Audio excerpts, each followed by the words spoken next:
Americans are hurting, the economic reality behind the headlines. Despite optimistic headlines, stock market milestones, and political talking points, everyday Americans are hurting, and many are barely holding on.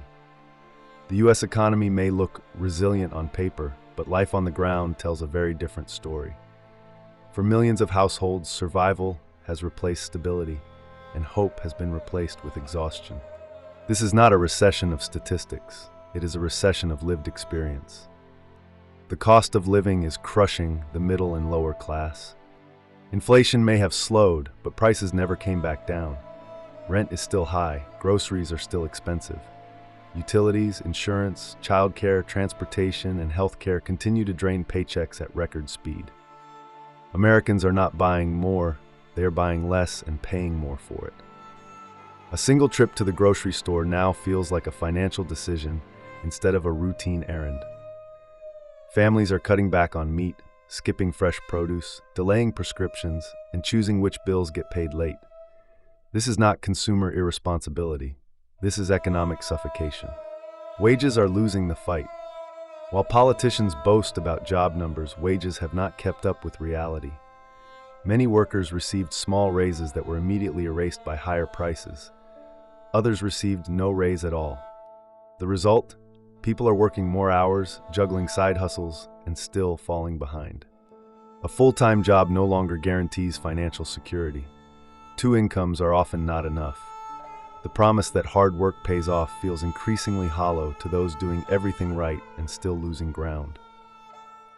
Debt is becoming a permanent state of life. Credit cards are no longer used for luxuries. They are being used for survival. Groceries, gas, rent, and medical bills are increasingly financed with plastic. Household debt is rising, savings are shrinking, and emergency funds are disappearing. Many Americans are one unexpected expense away from disaster. Car repairs, medical emergencies, or job interruptions now trigger spirals of debt that people may never escape. This is not reckless spending, it is desperation. Housing is out of reach for millions. Home ownership, once a cornerstone of the American dream, has become unrealistic for a growing portion of the population. High interest rates, inflated home prices, and tight lending standards have locked many out entirely. Renters are not spared either. Rent increases continue to outpace wage growth, forcing people to downsize, move back in with family, or live with multiple roommates well into adulthood. Housing insecurity is no longer rare, it is normalized. Layoffs, job instability, and silent fear. Even those currently employed are anxious. Layoffs, hiring freezes, and corporate downsizing have created a culture of fear. Workers know they are replaceable. Benefits are being cut. Remote jobs are disappearing. Gig work is unstable. People are not just worried about paying bills, they are worried about losing the ability to pay bills at all. Economic stress has become mental stress, emotional stress, and family stress. The psychological toll is severe. Financial pressure doesn't stay in bank accounts. It enters homes, relationships, and minds. Anxiety, depression, burnout, and hopelessness are rising.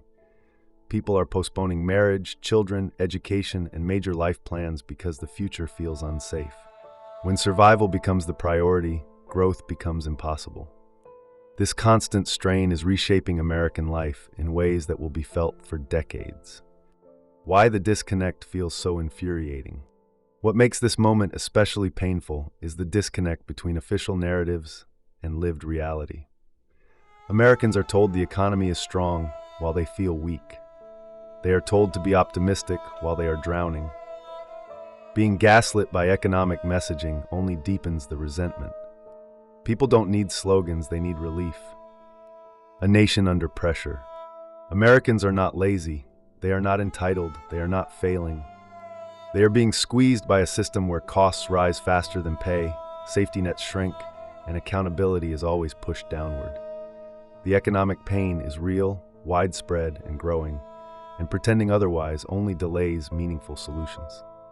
Until everyday Americans can afford food, housing, healthcare, and stability without constant fear, no amount of positive spin will change the truth. The economy may be surviving, but Americans are hurting.